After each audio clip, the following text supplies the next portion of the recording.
आज हम सीखने जा रहे हैं इज़राइल के बारे में। इज़राइल प्रार्थना करने वाला, लड़ने वाला। इज़राइल एक वर्ड है। इज़राइल जो देश का नाम पड़ा, इज़राइल याकूब का नाम पड़ा था, उसी याकूब के बारे में, उसी इज़राइल वर्ड के बारे में, प्रार्थना के बारे में हम सीखने जा रहे हैं। मैं प्रार्थना करता हूँ परमेश्वर यीशु मसीह के नाम में जितने लोग इस वचन को सुनते हैं, परमेश्वर 100 गुना अभिषेक जैसे याकूब ने प्राप्त किया था तब तक उसको नहीं छोड़ा था परमेश्वर, आपसे वो लड़ा परमेश्वर, प्रार्थना करता रहा। वैसे आज का वचन हमारे जीवन में इस संदेश के माध्यम से, टीचिंग के माध्यम से वो अभिषेक हमारे अंदर आ जाए, वो प्रार्थना का जीवन याकूब के समान हमारे अंदर आ जाए। मैं धन्यवाद देता हूँ, आपने मेरी सुनी, आपने ऐसा कर दिया, दो यीशु मसीह के नाम मांगते, आमीन, हालेलुया। तो यहाँ पर हम सीखने जा रहे हैं याकूब के बारे में, इज़राइल के बारे में। हम सब जानते हैं कि इज़राइल याकूब का नाम पड़ा था, याकूब का नाम पड़ा था। हम वचन से देखेंगे उत्पत्ति की किताब 32 अध्याय, उसका 22 से लेकर के 32 पद तक के पढ़िएगा तो आपको सारी चीज़ें क्लियर हो जाएगी। मैं आपके लिए 32 का 24 पद को पढ़ता हूँ। और याकूब आप अकेला रह गया, तब कोई पुरुष आकर पाँव फटने तक उससे यह मल्लयुद्ध करता रहा। हालेलुया। पाँव फटने का मतलब भोर तक के, मल्लयुद्ध का मतलब कोई फाइटिंग नहीं है, फाइटिंग नहीं है। ये अगर इंग्लिश में पढ़ेंगे तो और समझ में आएगा। और बाइबल को जानना है तो हिब्रू में, जिस भाषा में बाइबल लिखी गई उसमें जब हम पढ़ते हैं, रेफरेंस को इंग्लिश में मिला जुला करके जब 2-3 भाषा को पढ़ते हैं तब कहीं जा करके हमको सही भेद पता चलता है। मल्लयुद्ध का मतलब प्रार्थना, हालेलुया। तो लिखा पाँव फटने तक के मल्लयुद्ध करता रहा। 25 पद में लिखा, जब उसने देखा कि मैं याकूब पर प्रबल नहीं होता, तब उसकी जांघ की नस को छुआ और याकूब की जांघ की नस उससे मल्लयुद्ध करते हुए चढ़ गई। हालेलुया। तो देखिए परमेश्वर, ये जो यहाँ पर लिखा कि कोई पुरुष आकर के लड़ने लगा, ये स्वयं परमेश्वर थे। हालेलुया। स्वयं परमेश्वर से याकूब लड़ रहा है, फाइटिंग नहीं कर रहा था, प्रार्थना कर रहा था जी। हालेलुया। तो जब देखा परमेश्वर ने कि याकूब मेरे को छोड़ने वाला नहीं है रे बाबा, तो परमेश्वर ने उसकी जांघ को छुआ तो उसकी नस चढ़ गई, मतलब थोड़ा सा उसको दर्द होने लगा। फिर भी बाइबल बताती है याकूब नहीं छोड़ रहा है। 26 पद में लिखा, तब उसने कहा, मतलब परमेश्वर ने कहा, मुझे जाने दे क्योंकि भोर होने वाला है। याकूब ने कहा, जब तक तू मुझे आशीर्वाद न देगा तब तक मैं तुझे नहीं जाने दूंगा। आमीन।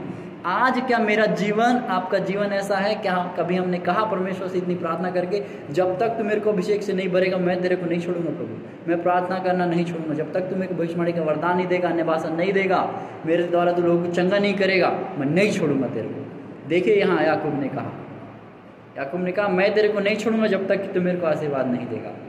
अब आशीर्वाद बहुत सारे होते हैं। याकूब को जो चाहिए था कि एसाव उससे मिलने आता 400 लोगों को लेकर के, 400 लोगों को लेकर कोई मिलने नहीं आता अपने भाई से।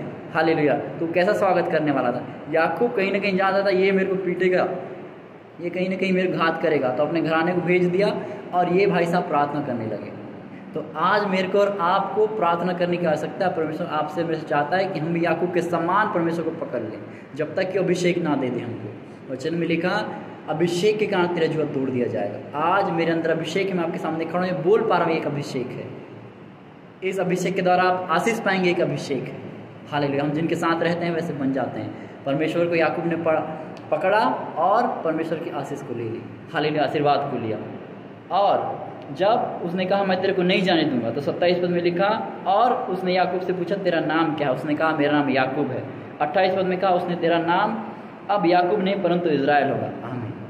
28 पद में देखिए, शुरू से लड़ा उसने, प्रार्थना किया, तब परमेश्वर ने 28 पद में कहा अब तेरा नाम इज़राइल होगा। इज़राइल का रेफरेंस अगर आप पढ़ते हैं तो लिखा ईश्वर से युद्ध करने वाला, प्रार्थना करने वाला। तो याकूब ने परमेश्वर को तब तक के नहीं छोड़ा जब तक कि उसको जो चाहिए था वो न मिल गया। आज मैं और आप कितनी प्रार्थना करते हैं, हमें अपनी प्रार्थना पे ध्यान देना है। क्या याकूब के समान कभी हम परमेश्वर के सामने बैठे? क्या कभी हमने वचन को पकड़ा कि जब तक ये वचन मेरे अंदर ना चले जाए, जब तक कि परमेश्वर आपसे मुझे दर्शन न दे दे, जब तक कि आप मुझे भविष्यवाणी की सब न दे दे, जब तक कि आप स्वयं आकर के मेरे से बातचीत न करें, जैसे आप नूह से करते थे। आपने अब्राहम से बातचीत की, आपने यूसुफ से बातचीत की, आपने अपने दास मूसा से बातचीत की। क्या परमेश्वर वो परमेश्वर नहीं जो आज हमसे बातचीत करे? उसने कहा मैं युगान युग एक सा रहने वाला परमेश्वर। तो जिसने याकूब को इज़राइल किया वो आज भी करने योग्य है, आज भी आपको जाति जाति का प्रकाश ठहराने योग्य है। आज एक विश्वासी, एक दास, एक जो भी परमेश्वर को जानता है, आज हमें परमेश्वर इस वचन के द्वारा प्रेरित कर रहे हैं। मैं परमेश्वर की आत्मा से आपको प्रेरित कर रहा हूँ कि वचन हमारे लिए है। आज परमेश्वर चाहता है हमको छुड़ाने के लिए हम भी प्रार्थना करें, रात को उठ जाए, भोर तक के परमेश्वर से लगे रहें। हालेलुया। भोर का ही समय क्यों उन्होंने आशीर्वाद दिया? भोर के समय का एक महत्व है बाइबल में। भोर का समय मतलब मन्ना आने का समय, दैट मीन्स रात भर प्रार्थना होती है और मन्ना आ रहा है मतलब एक भोजन आ रहा है। तो जब हम रात भर प्रार्थना कर चुके होते हैं, जो भोर का समय होता है उस समय एक आशीष आती है। इसके लिए मैं और डिटेल में आपको बताऊंगा। आगे के समय में। हालेलुया। तो मेरा विश्वास है कि ये वचन आपके हृदय में बसा है। मैं धन्यवाद देता हूँ आप जितने ने देखा, यीशु मसीह के नाम में 100 गुना जैसे याकूब को आशीष मिली थी आपको भी मिल चुकी है। मैं धन्यवाद देता हूँ पिता तेरी तूने सुन लिया, तो यीशु मसीह के नाम मांगता हूँ, आमीन। जितने ने भी इस वीडियो को देखा आप औरों से शेयर कीजिए, और जो परमेश्वर के वचन में गहरे भेदों में बढ़ना चाहते हैं इस चैनल को सब्सक्राइब कीजिए। और कोई सवाल है आपका परमेश्वर में बढ़ने के लिए, जो भी बाइबल को रिलेटेड, तो आप कमेंट कीजिएगा। अगर आपका प्रार्थना रिक्वेस्ट है तो कमेंट कीजिएगा। आगे के समय में हम मिलेंगे।